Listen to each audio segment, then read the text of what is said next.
afternoon, good evening, good morning, good night, wherever you find yourself. We want to say welcome to another edition of Table Talk Sunday on Liberia Shall Rise. Today, I'm going to be your humble host, Emmanuel G. Sapolusia, as our normal host, Augustine Sharif, is not available today, and I hope I can do a better job or a good job that can measure up to him.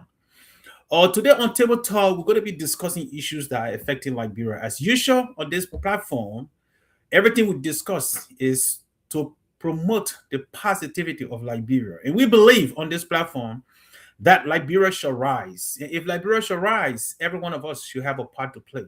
That is the government, the citizen in the country, the citizen in the diaspora, and the citizen everywhere. So today's discussion, we're going to look at our developmental priorities in Liberia. And we can, if you can join me, or those who are available to join me, you can join me and we can discuss and let us have your insight on whatever you want us to talk about. But I'm going to be starting up by looking at some of those things that we have done. And today is April 12th, 2026. And we have gone at least 20 years since Liberia can say we have had a democratically elected presidents.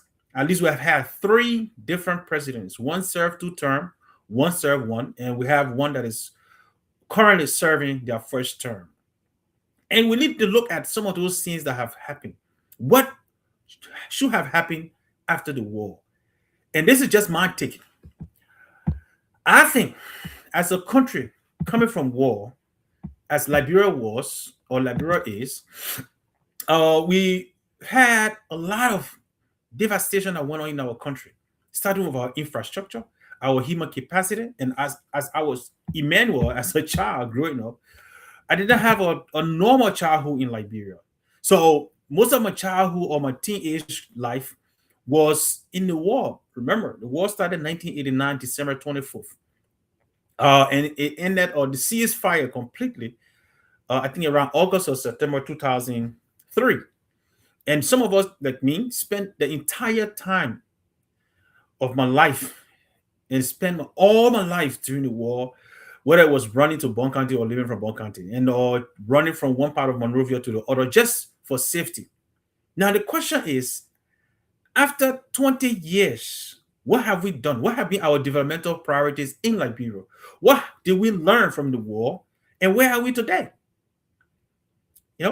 You know, after a war in many countries, they start to look at the development of the human capacity, one, and then look at the infrastructure, two. Now, after 20 years, some of us are still asking, what did we learn? What have we done? Let us look at Liberia.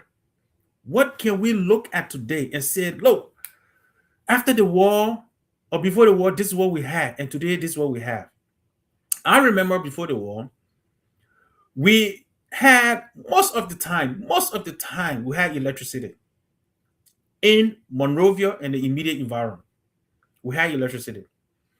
We had pipe-borne water in the Monrovia vicinity, almost in some suburb of Monrovia. We had that. That was constant. Barely water went because the hydro, when it is rainy season, we always had water. And when there's the hydro during that time as well, Burma was providing some subsidy when it comes to electricity. So during the dry season, we know there was it off and on electricity, but it was not that that serious, right? It was electricity go today and tomorrow we have electricity. However, today though, after the war, those infrastructure, most of them were destroyed. But what have we done to rebuild Liberia infrastructure after 20 years? I mean, after 14 years of war. And then after the 14 years, we have had at least stable government for 20 years. What have we built? In my opinion, if you were to ask me, I don't see much. Okay, what should we have prioritized after the war? In my belief, we should have prioritized building our human capacity and then our infrastructure. We still, up to this time, don't have a good education system. We do not have, in my opinion, good vocational system in place that will have helped to build Liberia. Now, we hear this in the news, we hear it from our citizens that, oh, Liberians are not qualified to do this job. Liberians are not qualified to do that job. Some job as simple as driving that in some countries people take for granted. In most developing countries now, driving is not considered a career unless you're driving for a million years, right? It's not really considered a career. And in that on that note, you have to train to know how to. You have a certain etiquette. Let me put it that way. To be a quote unquote driver for, let's say, millionaires or government officials, as we see in places like Liberia, right? In most developing countries, especially countries that have middle class, people are driving their own vehicles, right? Because they don't have money to pay drivers in most developing countries. But in Liberia, that is a career, just to drive vehicle for even a middle class person or somebody who is considered quote unquote middle class person, right? Because some people in Liberia don't drive. Some marketers don't drive, so they will need a driver. But even at that, we don't have those people. Operating yellow machine, for example, is a career here in the United States and most developed countries and developing countries. But in Liberia, we cannot find that. You would think a country like Liberia, coming from war, those are places that we will build our capacity, right? Because, like we all know, 2024, when this government was elected, or before it was elected, we heard of role as being one of its priority. And right, if I'm not mistaken, towards the middle of 2024, we heard about the purchases of yellow machines. Now, one would think, okay, if we're going to start building roads and we're going to build order yellow machines to start building these roads, we will need people to operate those machines. Now, what did the government do in that capacity? To my knowledge, up to today, nothing. And it been almost a year or a year and a half since they started talking about yellow machines. So some of the machines are in the country, but we don't have Liberians that can operate. A lot of Liberians that can operate that machine. I think about 150, if I'm not mistaken, and I stand to be corrected. At least 100 machines are in the country, right? And 100 machines, if you divide it by 15, got 15 counties. Of course, the proportion would not be the same because there are some countries, some counties that are a little bit more rural connected as compared to some counties, right? Like the southeast region would not be as connected as Montserrat County and some part of Maigibi and some part of Bon County and so forth. But the southeast mainly will be much more of rural where the rural connectivity is not too good. Now, we would think that those places, in my opinion, as a common man, would be prioritized, right? Where we'll have at least a standby team that will be trained, since there have been a big talk. It's not only during um, the period after the war. It's something that was being a problem before the war. The Southeast have always been cut off from the rest of the country. That have been a, a problem in Liberia. So you would think most government would prioritize connecting those people. Because you're talking River Says, River G, Maryland, Sano, Grand Jita, and you name it, right? That's a chunk, at least 4 or 5 counties that is cut off from the rest of the country. You would think we'll prioritize that for rural connectivity. And don't get me wrong, there have been efforts by many governments, including this one, to connect those places. But I think we should start to think farther than just now. That is long term. So a country coming from war, road infrastructure could be one. Why? Because you need farm to market road, right? Liberia, as a growing economy, we should be able to feed ourselves. And that is one of the things we have even killed president for, according to Liberian history. In 1980, the late William Aratoba was killed because of the stable food rice. What have we done to address that? Road connectivity could be one of those things that will address that. How do we get there? Now we have yellow machine. Have we trained Liberians to be able to operate the machines to start building roads? In my opinion, no. Do we have education structure in place to build that capacity? We may, but are we funding them? Now, I follow the Ministry of Youth and Sport for some time now, and I know there are a few vocational centers, but one of which is the Monrovia Vocational Training Center, which is MVTC, which is located in Monrovia along the it used to be what King Sawaboshi Street. No, is that no Somalia Drive? It used to be the Somalia Drive. I think it's now called Japan Highway. Along the Somalia Drive. Now, from what I know, the last graduation, they graduated over 1,500 people. And I think at least 100 of those were heavy duty operators, heavy duty machine operators, which should be the yellow machine and other heavy equipments. Now, my question is, how well are these people trained to operate those machines? Are we actually equipping them, or are we just putting our numbers? Yeah? Are we just putting our number? What is our priority? Our developmental priority for Liberia after a civil war? In the last 20 years, what have we done to improve road network connectivity? What have we done to improve our healthcare system? What have we done different to improve our education system? To me, from what I have seen, going to Liberia back and forth and reading in newspapers and other things, I don't think we have done anything to improve those sectors. Today, healthcare is still behind. So what are we prioritizing? I can outline few. I think after the war, we should have started with our human capacity and then our infrastructure. Because if you build your human capacity can be then used to build your infrastructure. I remember they had Don Bosco, because I tried to register at Don Bosco at the time to attend there when I was waiting for my LU entrance result. And I went in there and tried, and I saw some guys that came out. In fact, Liberians who they were open out to meet ex-combatants. That's Don Bosco at the time the training were open to non-combatants. But I know some non-combatants took advantage of that, which was good. But my question is, what capacity did the government create for those people that came out of Don Bosco to be utilized in society so that other people can be encouraged to go to these places to learn? And there were our problem. I think there were some of the lapses are where Liberians get the training, but they don't have the employment ability or capacity or opportunity. Let me put it to use the better term.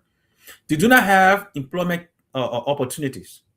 And once that is lacking, people become discouraged because at the end they say, okay, if this guy is not getting a job after he graduated or he learned this trade, he's not getting employment, then why should I go there? So it is not just about training our people, it's also creating the opportunity of employment. And I think there where we should focus. We should prioritize our vocational institutions so that the guy is marketable in his community. For example, the MVDC, they train mechanics, they train now, I heard yellow machine operators, they train carpenters, they train masons, and so forth. So these are people that can be used within their community, self-employment, self-reliance, and self-development, right? But the government should use entities that it has, like the public work, GSA, and other entities that can use these skills to develop those communities. We have schools in Monrovia that don't have chairs, sitting chairs for students, correct jog bowl for students. Those things are not there. And these are skills that I would think MVDC will be teaching the mechanics, the carpenters to display when they get out, upon graduation. But are we doing that? Liberia, we need to start prioritizing these things. It's 20 years. Our education system is still not developed to benefit Liberians. I was just watching one of these clips on social media, and I saw that a private institution, one of which in fact, the one that I attended, I graduated from, teachers were protesting. That was the first time I've seen that. I normally hear about government school teachers protesting and shutting down private schools. But this institution, teachers were protesting because they had not been paid. for months, and they even wait for months if that video clip in that interview is accurate. That is a shame that the private entity is not even paying its citizens. And why would they do it? I mean, its employees. Why would they do it when they have seen in history upon history that the government itself is not doing the same thing? Because people tend to learn from those in authority, right? That's what they do.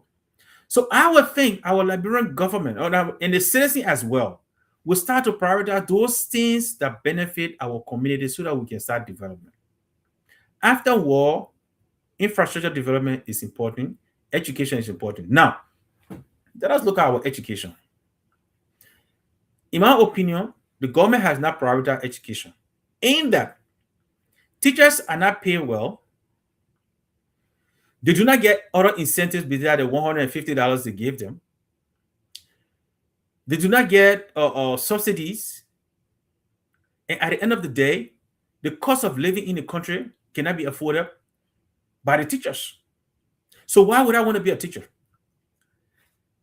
The government have created a mentality or a thinking that being politician is more profitable than being a classroom teacher.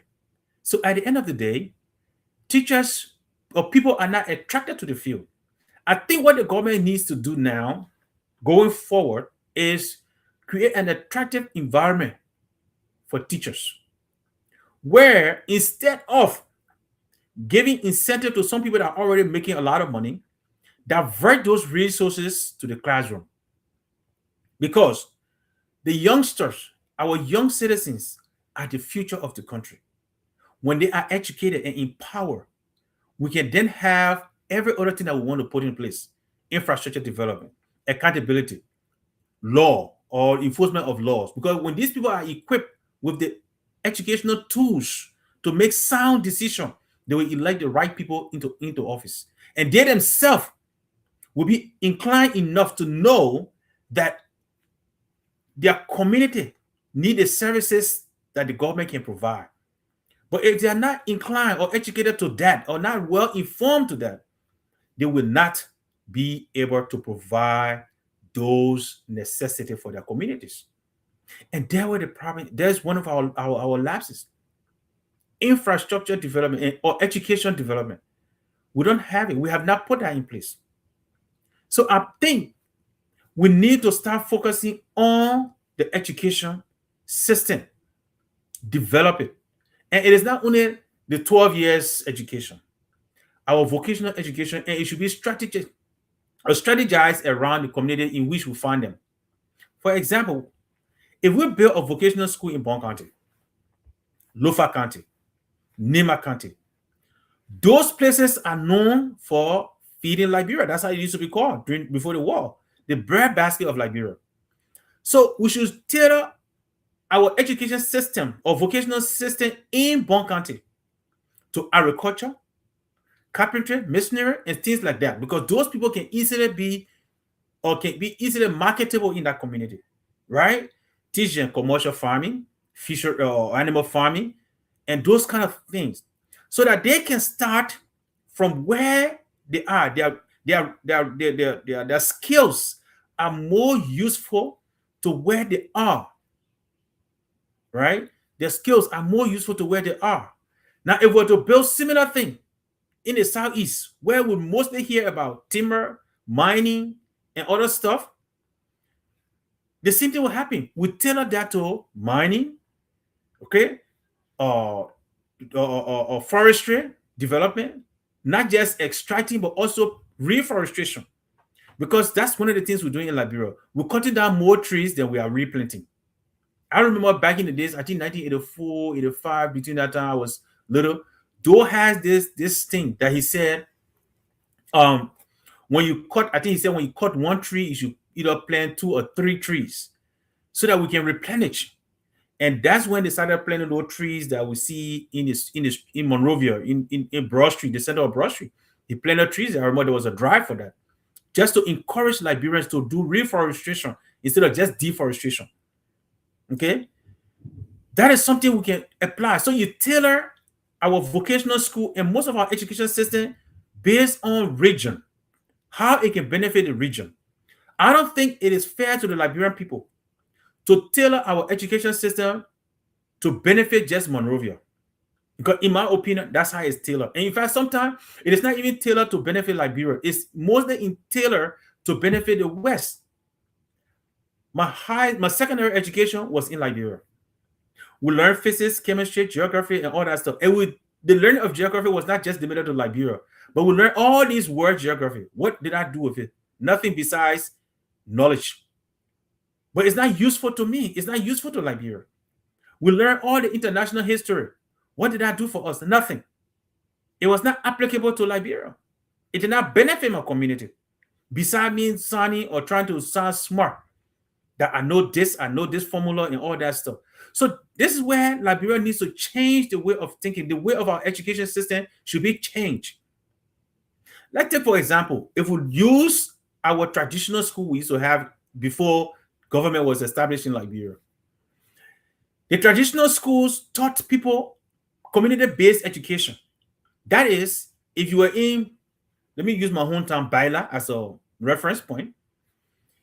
The traditional school will teach you things that benefit people in Baila. Okay? Fishing, agriculture or farming, trap setting, those kind of things. It benefited that community. Now, what I think the Liberian education system should do is modify that, commercialize those teaching so that it can benefit Baila, it benefit Swakoko, it benefit Grand Gideon, Nima, wherever the region is, based on what the people are doing, what is common to them, what is more beneficial to them. And then they will be contributing to society at large. Because if we modify it and commercialize their skills, then it becomes useful to the country. I.e., the reforestation and the deforestation in the southeast or the mining in the southeast. Teach them that, hey, if you cut down this tree, instead of sending the tree, the timber to Europe or other places, teach them, you cut it down timber, hey, train them in carpentry. How they can manufacture those trees to build furniture.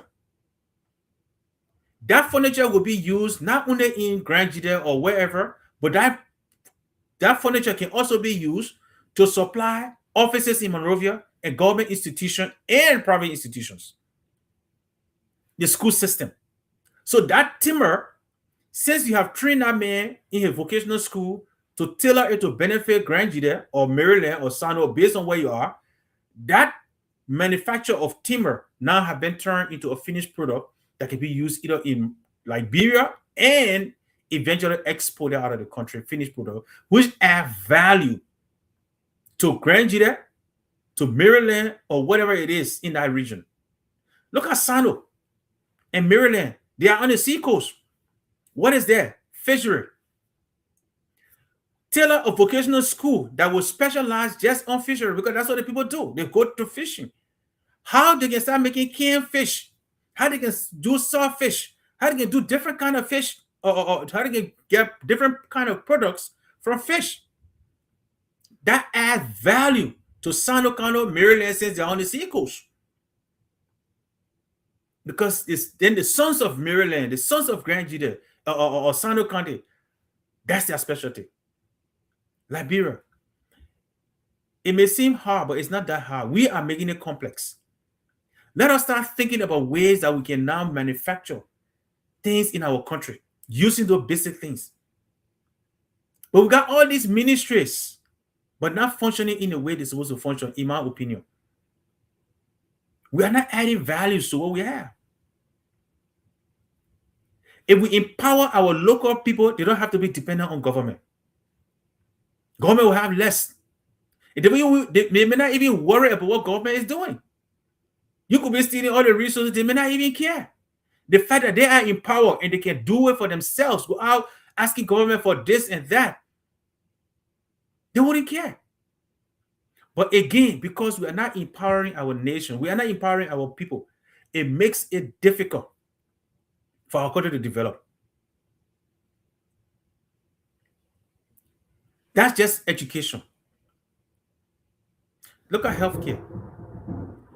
Healthcare, we need our people to be healthy. Over the last 20 years, Liberia is spending billions of dollars over the last 20 years to send their elites out of the country.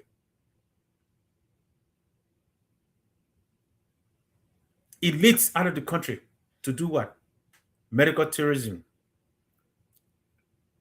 Medical tourism. I did a research between 2018 2019. Medical tourism was hype, where almost everybody was leaving Liberia to go to Ghana, to Ivory Coast, and other places. And what in fact it is still doing. What I found out that every time a Liberian official left Liberia, or anytime anybody left Liberia to go to Ghana or any other place for medical treatment, you created unemployment for a driver, a taxi driver, a hotel receptionist, a hotel manager, a healthcare worker, the nurse, a doctor, a janitor in a hospital, the security in a hospital. I mean, that's how serious it is. But we don't even think about it that way. Every time one Liberian travel out of Liberia, that's what we're doing. Then think about all of those people that leave Liberia to go to other countries to take currency from Liberia to that country. You employing, you adding to their job value. Why are you unemploying people in Liberia? That's how we need to look at it. Every time we do this, we are creating unemployment in our country. And we need to do better. We need to do better. You know, we are not helping our country by doing these things, Liberia. Our healthcare infrastructure have not been developed. JFK. What the government, in my opinion, should have done initially, especially after the war, is target institution by institution. St. Moravia is the most populated area.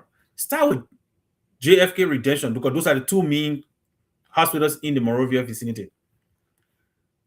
JFK Redemption. Either rebuild or build a new one. Because the capacity, I mean, the JFK being built, if I'm not mistaken, it was built in the 1960s. If I'm not mistaken. That's a long time ago. It's more than 50 years. That's a long, long time. The building have not changed. The population have increased. The demand is more. And the capacity have not grown. Now, somebody will say, but yeah, they got equipment, they're bringing equipment in JFK, they got doctors there. But is it really? Now look at the equipment. If the building is still strong, and it's in tight, and everything is constant, no leakage or whatever, no part of it closed. Before the war, JFK, Monrovia was not, in fact, Monserrado, we didn't have about 2 million people in Monserrado. In fact, I think before the war, and if I'm not mistaken, the whole population of Liberia was around 2.5 to 3 million people. The whole population of the entire country before the war. Today, we're talking pretty close to 5 million people, 5 point something million, almost to 6 million people in Liberia. Out of that, Monserrado have almost 2 million, if not 2 million people in Monserrado County. Most of those people, when they have critical condition, they are running to the first place, the government reference hospital, JFK, because Catholic hospital is very expensive for them. ERW is very expensive for them. SDA Cuba Clinic is very expensive for them. And many other mini private hospitals are mostly expensive for them. So the first place to try to reach is JFK. I know people come from as far as Nima County, Bon County, and other places to come to JFK. So that means the demand has tripled, if not quadrupled, for the capacity of JFK. Now, let us look at the structure. What do we have? One, JFK does not have access to emergency or vehicles. It does not. There is no place for a gurney, and we're in the 21st century. So when they were building that hospital back in the days, most hospitals, not only in Liberia, all over the world, access to disabled people was not really prevalent at the time. But we're in 2026. Those are things we should be thinking about. Gurney, because those days we're using stretcher to take people in the in hospitals. Today we're using wheelchair or gurney that has tire. JFK don't have that kind of pathway for somebody to be driven in. Ambulance services is not there. So can JFK meet those things? No, it cannot. We don't have, in my opinion, from the last time I was there, about less than 2 years, almost 2 years ago, I would say now, they don't have a well working, established emergency department. They don't. But guess what's happening? That's one of the things that's happening in Liberia almost every day. Motor vehicle accident is happening right in front of that area, that JFK area. We're not talking about Broadville. We're not talking about other places. But from City Hall to Congo Town, there's a lot of accident happening over there. Almost, if not every day, all the time. All the time. So we need to see how we can work to develop that system. Okay, how we can develop that system.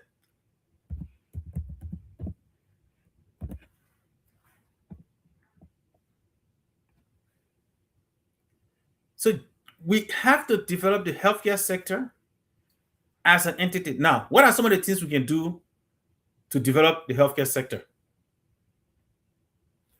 What we can do is put some regulatory agency in place, right? Put some regulatory agencies in place. What are some of those things? In order for us to have a good functioning healthcare system, we must put regulatory agency that will regulate laboratory, pharmacy, radiology, and all the other stuff. Those things will help to regulate those entities. What do I mean? Let's look at a laboratory first. I think they have the Liberian Medical LMHRA, Liberia Medical Healthcare Research Authority, or something like that. That's a regulating authority, something like that. That's supposed to regulate every hospital entity or any health related entity in Liberia, institutions in Liberia, right? Which is good. It's a very good entity. But what I think we can do in that department is let the legislature empower that entity to create private regulatory agency that will be accountable to the LMHRA, regulating the various different departments in healthcare, right? Whether it's physical therapy, whether it's pharmacy, whatever. Those regulatory agencies. The reason I talk about privatizing them is because if you notice in the last 20 years, one privatization have worked effectively in Liberia, and I think efficiently as well, is the telecommunication. Since private entity or private institution got involved in 2000, around, it started in the 90s, but in early 2000, it gave room for competition, and it reduced the liability for government to provide communication to its citizens. It have worked. If you privatize that, guess what? The private man needs his money. If government is very enforceful, when it comes to collecting their taxes, it's make it easier, right? Because then telecommunications don't have to pay tax to government because it's government owned. But if it is privatized, the private entity can pay tax to government, and that tax can be used by the regulatory agency to enforce every government regulation. Okay, every government regulation. But if we're not doing that, it makes it challenging. So if we empower the private entity to report to LMHRA, who should be the government eye on the healthcare sector, it makes it easier for them. Then they don't have to read it if they don't want to. They don't have to have a laboratory. But in my suggestion to the government, if LMHR is going to be, they should continue to have their own laboratory just in case the private institutions are not doing its job, so that they can balance the equation. Okay? To make sure confirmation is going on that, hey, what this pharmacy is saying or what this regulatory agency is saying is true, is backed up by science, right? Not just corner hand or under the table deals. That's the reason you're doing that. So we need to establish these things in the healthcare, and that will strengthen your healthcare system. It is working in other places. Ghana do have it. Ghana have regulatory agency in Ghana that regulate laboratory science. But I follow the Ghanaian laboratory or system, and I follow a few of them in Africa. So it's working, and that is why, in fact, CAP, the one that I follow on in the United States, Clinical Laboratory, or College of American Pathology, they do have the international, and Ghana has one of the laboratories that the Liberian government, most other entities, Liberian citizens go to in Ghana, is regulated by CAP, College of American Pathology. Okay, so College of American Pathology will evaluate the laboratory to meet certain standard set by ISO, which is regulated, which is another international regulatory agency, right, or body. And I think Liberia falls on it, and that's what Liberia use. Because I think Liberia, most of the healthcare system, they use the ISO numbers, right? They use the ISO number. So with that, if your Liberian hospitals or healthcare institutions have this regulatory agency that is governed by credit, that gives credibility, they say, hey, look, we got eyes on this guy, and they are meeting every standard that a laboratory is supposed to meet in order to qualify for certain benefit. If they are doing that, guess what? You don't have to leave Liberia to go to Ghana, to other places for treatment. No. That money can be diverted. It can be used in Liberia, because guess what? We will now start having people encouraged to become laboratory scientists in Liberia. We'll have people who, because they've seen the value added, right? You've seen the value added, because I know when people leave Liberia to go to Ghana, you're spending no less than, for a plane ticket, you're not spending no less than $200 or $300. About the last time I checked, it was $500 from Liberia to Ghana, a flight. Okay, when you leave from Liberia to go to Ghana, knowing Liberians, you're going to sleep in a hotel, especially if government officials are going. Most of them want to sleep in 5-star hotels, 4-star hotels. They're going to spend maybe $100, $200 a night. And if you got to spend 4 or 5 days, do the math. So your plane ticket to Liberia, maybe $500, and with inflation today, maybe about $500 to $600, $700. Then you go to Ghana, they see inflation. You got to pay for cab if you don't have a car there, or you got to pay for Uber or whatever Lyft you're using. You got to buy food. So you employ a restaurant operator and everybody that go in there. So you spend no less than 5, 6. We have not even considered the treatment yet. Okay, you spend regular treatment you're going for no less than $3,000, $4,000, $5,000. Money that we are going to the Liberian economy is going to a Ghanaian economy. The employment that's supposed to be in Liberia, that employment is going to Ghana. That is just common sense to me. So in Liberia or River State, just to answer your question, in Liberia they have a laboratory. I think they got the Liberia the Medical Dental Association, and they got another one called the Liberia laboratory something. I'm really not familiar because I have not seen. I have checked for their website and information. I don't see anything, right? But what I know, the place that I've visited is the LMHRA, the regulatory body.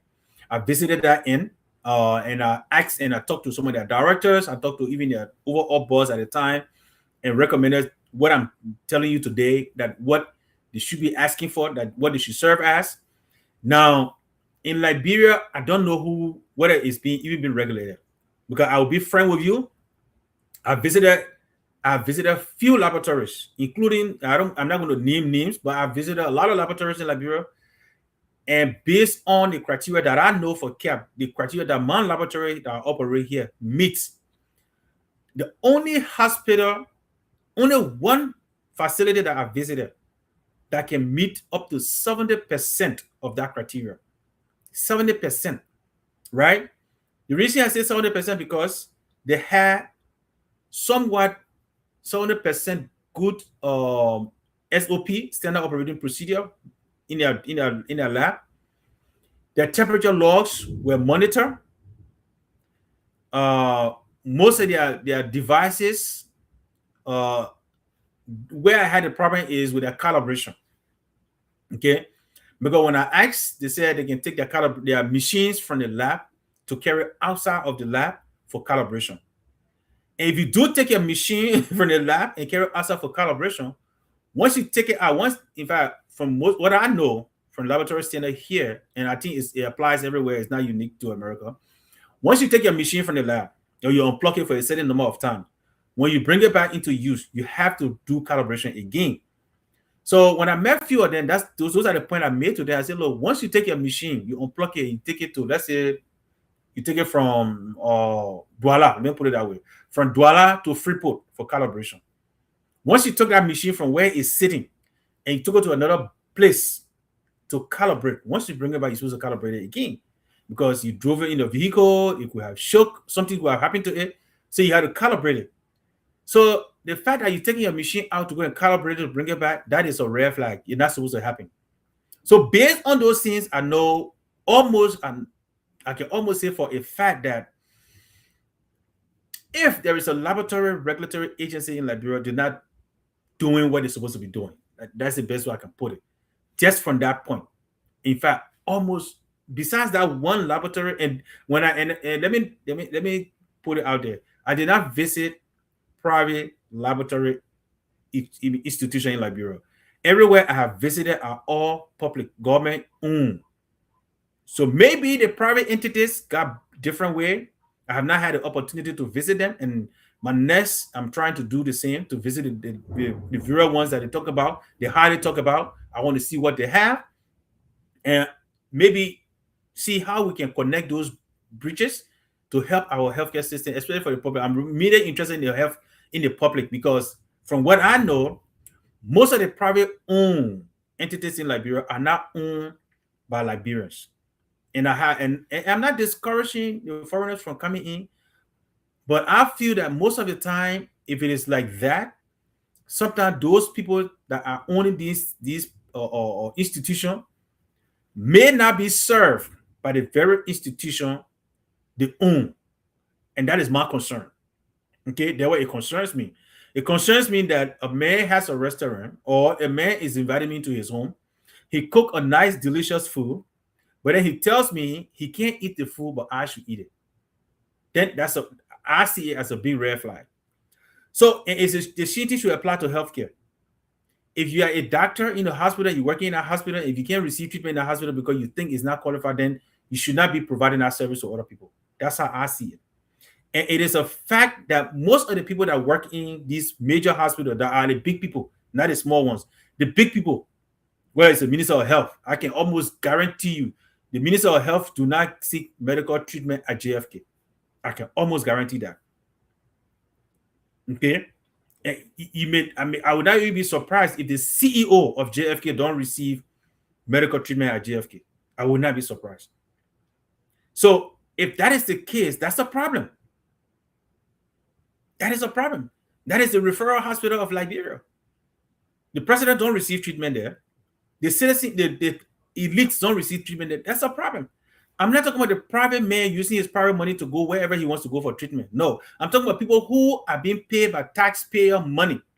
Can I use the facility they are using taxpayer money to fund? That's where I have problem. So to answer your question, I really don't know who regulates, whether they have an entity besides the LMHRA in Liberia that regulate laboratory or institution in Liberia. I have not seen that yet. Maybe there is, but if there are, when I was there 2024, those institutions, if they are, in my opinion, they're not doing their job. Okay, they're not doing their job. Now, so I like to spend more time on healthcare because that is what I know more about, right? And I spend more time again when it comes to healthcare in the laboratory because that is what I do for my daily living, right? And I think we can do better.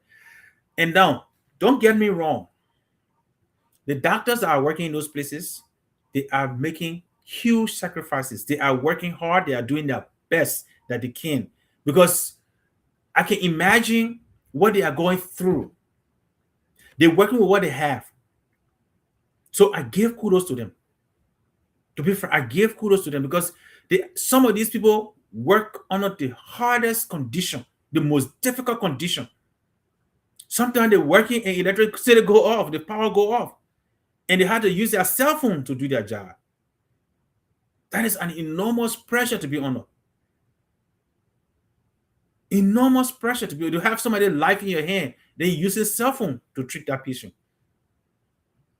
You know, so yes, the healthcare workers are doing great work because they are working with what they have. But can those people that are backing up those institutions, financing the institution, can they do better? Yes.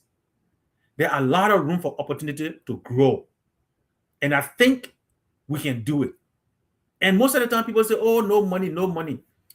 Honestly, I don't think so. I think there is money.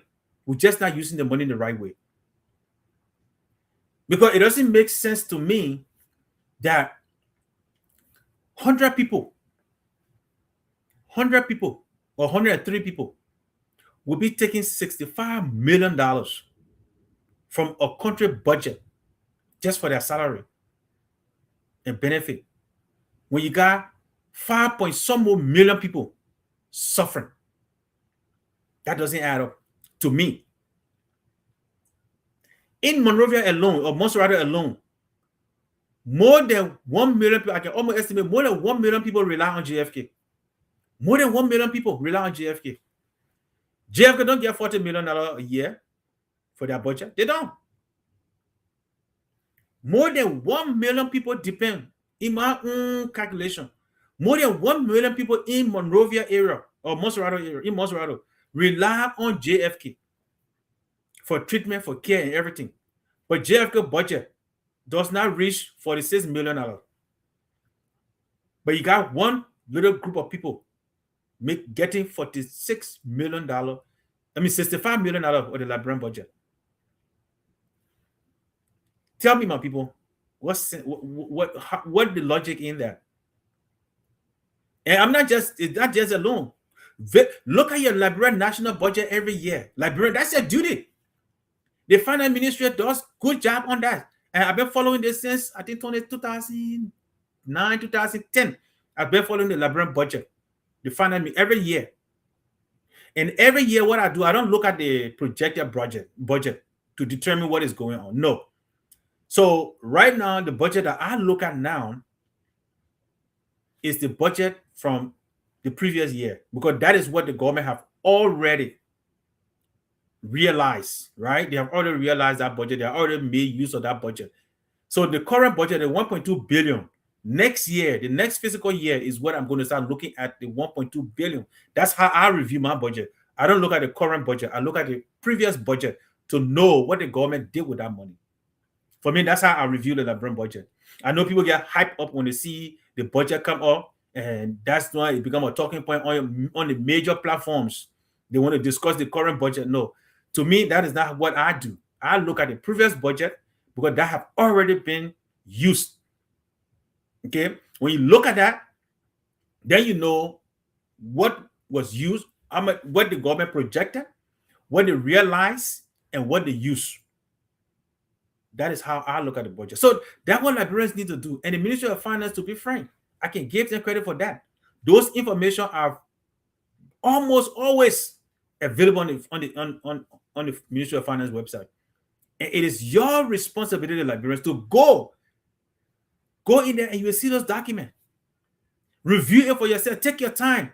Instead of just on the cell phone and scrolling and getting hyped up on these social media posts. When somebody posts small thing about somebody, oh, you jump up. About your lawmaker, oh, you jump up. Go and see the money that your lawmaker is making every year. And you, the district that he represents, all of you can't even see 25% of that development in your community. You can't see it. That is what we need to do as Liberians. Again, that's why I talk about education first. Because once you are educated and well informed, you will know what to do. You will know how to analyze things. Other than that, it will be difficult for you. It will be very difficult for you. So, Liberian, that's what we need to do.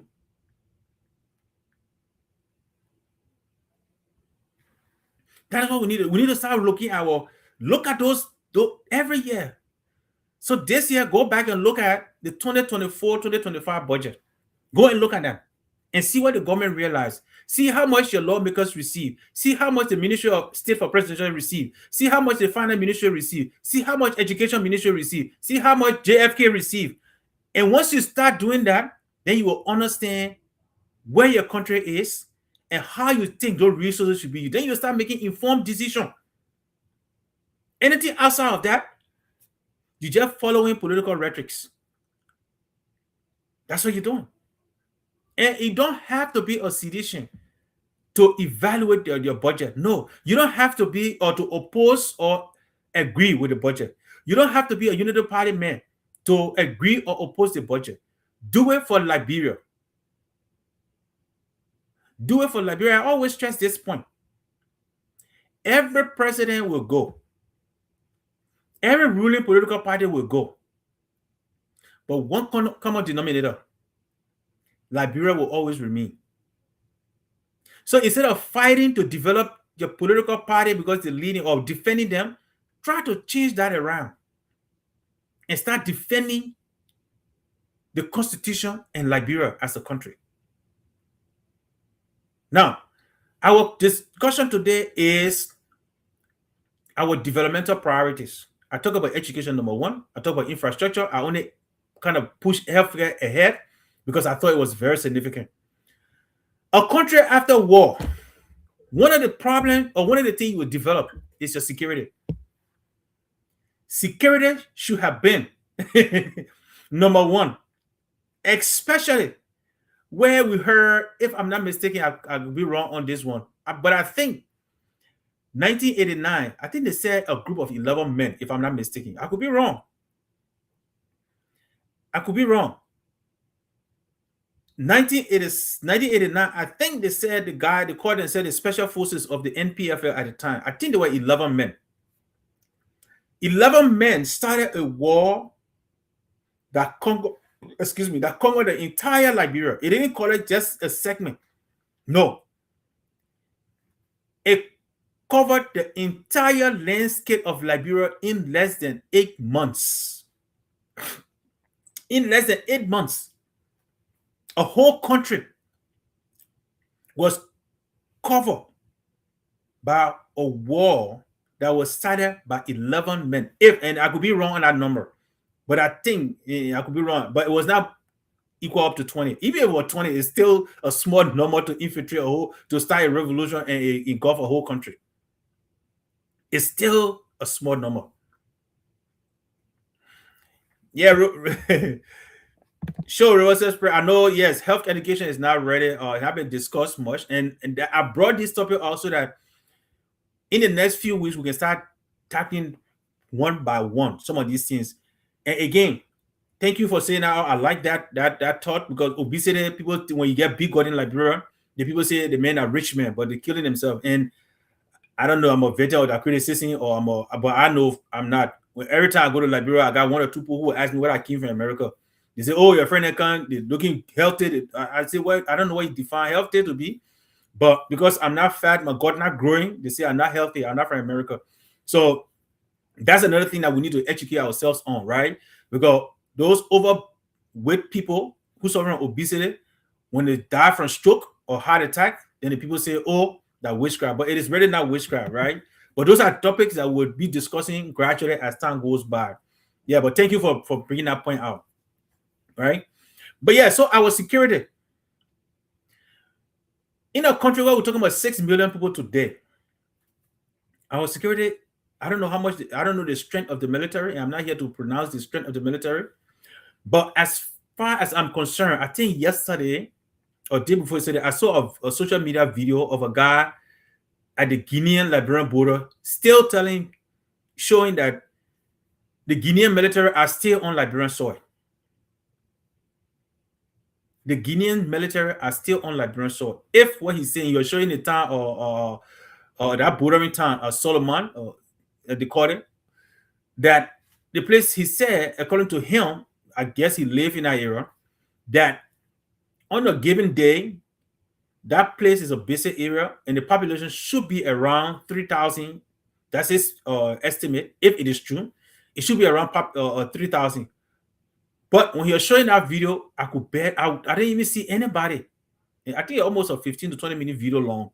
I could see almost nobody in the street. A town of 3,000 people. He said his estimate is about 50 people. Why? Because we didn't build. After the war, we didn't build our military. We did not. In one of our segments, I mentioned this.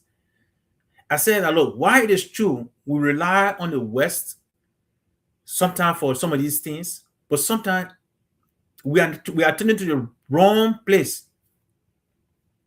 We are turning to the wrong place for help when it comes to addressing our security needs. Sometimes we are. Most of the wars, and I'm not saying what America did could not be used in our country. No, I'm not saying that at all. And I'm not discrediting whatever effort they apply. But I think the best people that who have been good to train the Liberian military who have been the guys from the West African region, the Nigeria, the Ghana, and so forth. Okay? But for whatever reason, and we all know the reason, because of the colonial brainwashing thing that we have, where we feel that everything good comes from outside of the African continent. That is why we always try to bow down to these people to make them feel that they got to be the one to show us how to lead our people. They got to be the one to show us how to run our affairs. They got to be the one to show us. And that's the mistake we keep making. Our terrain, the Liberian terrain, is mostly jungle. And let me tell us this. And it's not hidden, okay? It's in the public. Most of the time, when the America is about to get involved in war in any country, the more focus have been in the last 40 years, if I'm not mistaken. In the last 40 years, not a mistake, by the way. Most of the war America have been involved in is in the desert region. In the last 40 years, from the 1980s, they have been in that. In fact, in the 1970s, actually, they started. They have been in that desert region in the late 1970s. Okay, in the Asia, Mediterranean Asia aspect, what they call the Middle East, quote unquote Middle East, right? Because I don't know what the left and the right is, or then somebody began in the middle. But anyway, that region is where they have been focused. So guess what?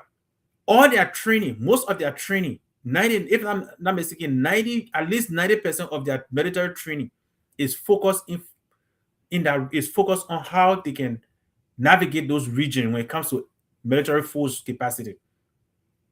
But then we rely on them 2006, I think it was between 2006 and 2007 to go and train people who warfare is in a jungle or tropical region.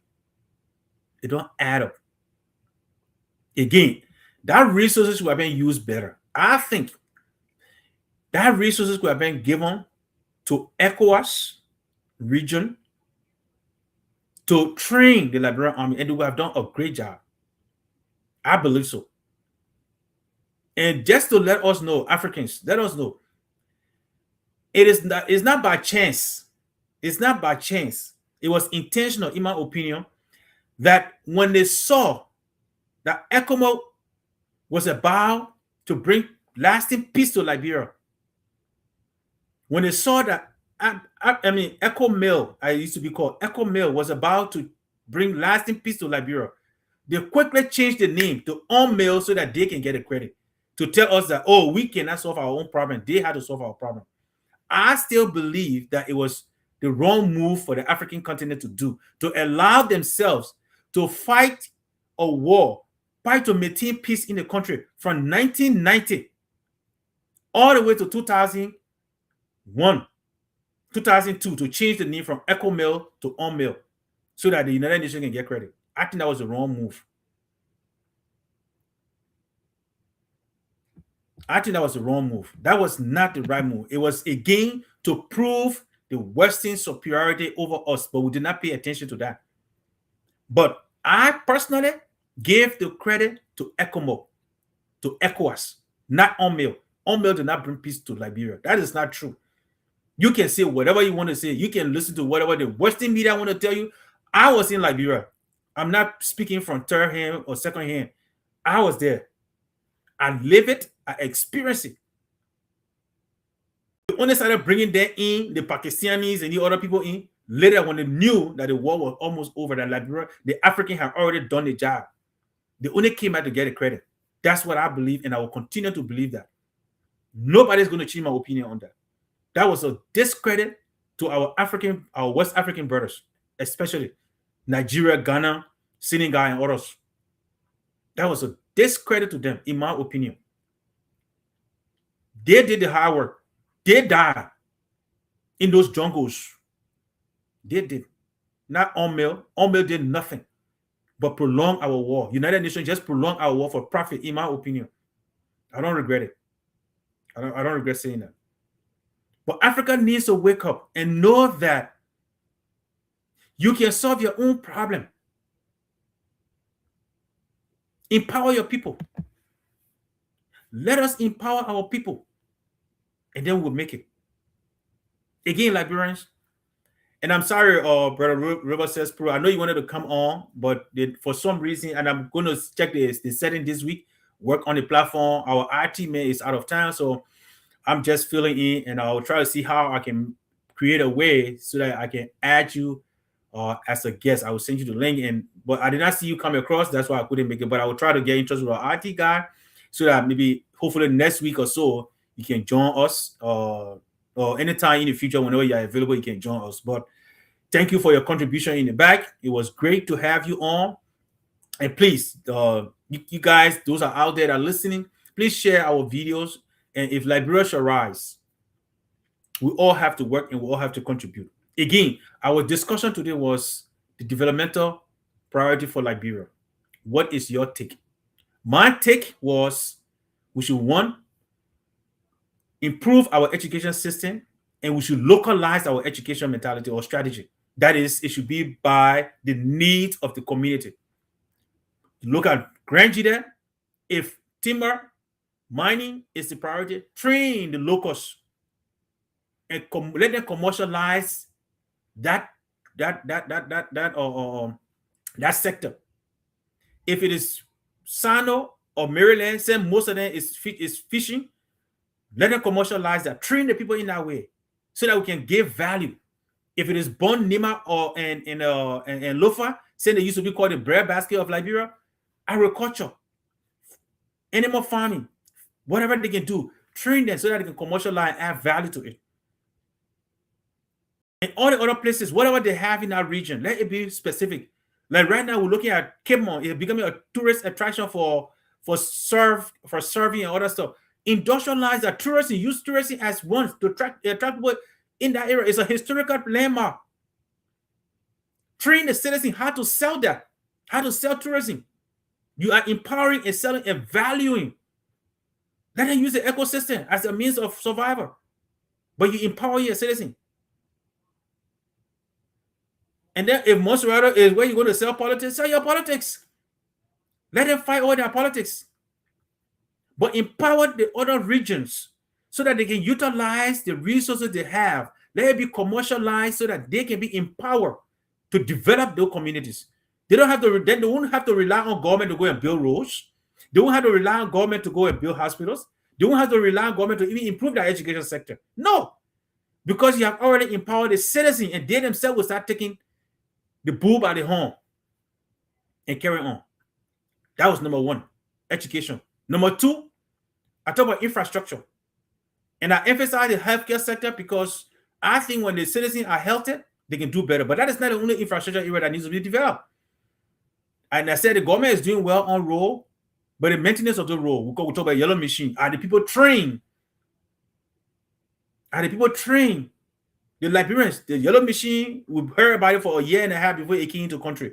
What was the government doing to prepare operators for that machine? Those are things we should have been doing. Prepare. Put money in the budget. Today we hear about, I think Bernie Summer got over $2 million or so he won for a yellow machine.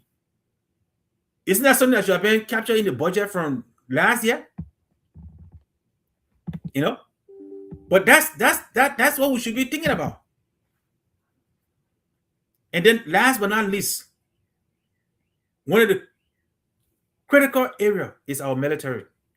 We should have trained, we should have used ECOMOG, some of them who have been in the bush, in the jungles, fighting with AFL at the time, and whoever or forces they were fighting with, to know the terrain, and they have seen the terrain. Use them as the one to train our Liberian military. And we should have increased the capacity of the military, especially after the Civil War. We should have controlled our borders, man our borders 24/7, because that's where the truth came from. It was not like the 1985 coup which started in Monrovia. No. The 1989 started from the border and it captured the entire, it engulfed the entire country. So we should have increased our military capacity. But we're going 20 years. There is nothing we can show for the peace that we have. Whereas other countries that have survived war, we see what they have done. Rwanda is a typical example, what they have done. Angola, another one that when we were growing up, we heard about them. And many other countries. Look, our country is unique, it's beautiful, it has everything that we need. We need to stop wasting our energy and thinking that the man or the person who is suppressing us or oppressing us or choking us is going to be our savior. That is not true. And I know our leaders know this, but they just ignore it because most of them are intended to just fill their pocket and they don't think about the next generation. We need to be intentional about fighting corruption in our country. We need to be intentional about building our infrastructure. We need to be intentional about building our education sector. We need to be everything that we do in Liberia, we need to be intentional about it. If not, we're just pushing the can down the road for the next generation to pick up. And that is just wrong. Ladies and gentlemen, I want to say thank you guys for joining us today. River says Pro, I want to say thank you. My brother Harrison Dawa, I want to say thank you for joining. And again, ladies and gentlemen, this is Liberia shall rise. Our hope and our belief is Liberia will rise. And if Liberia shall rise, all of us, Liberians in the country, government officials, non-government officials, diaspora citizens or non-diaspora citizens, loving Liberians all over around, all everywhere, please. It is our duty to put our effort so that Liberia can rise. With that, I want to say thank you for joining me. You should have been doing something different with your life, but you took that time to listen to me. Please share and please let us continue to push Liberia, because Liberia is the only country, as some politicians can say, is the only country that they cannot deport us from. So with that, I say, have a blessed and wonderful week.